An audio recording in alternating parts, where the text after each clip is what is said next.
Здравейте! Ето как се получиха на Лени ръкавичките. Тя ги е окантила с черен фломастер. И сега на вече отцветеният с такива боички лист обикновен формат А4, който Лени е приготвила, ще залепим тези красиви ръкавички. Нали така, Лена? Да. Добре. Залепваме си ги. Слагаме много малко лепило. Няма нужда от много лепило. Тематиката е отново зимна. Денят е Иванов ден.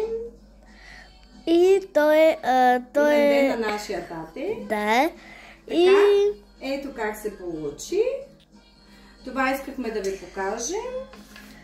А това е образецът, по който работят децата. Това е за Томи ден, когато ще ни идват нашите гости. Да, това е за Томи, за нашето братовчетче. Ето ги фломастрите, с които е отцветявано от Пепкото. Да. Фломастрите са ароматни, много приятни за деца, не са скъпи и са много удобни за захващане, защото самия фломастер е дебел.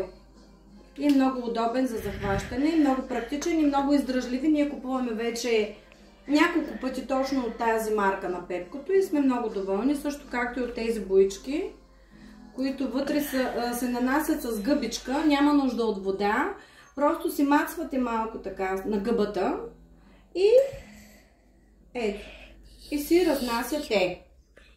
разнасяте.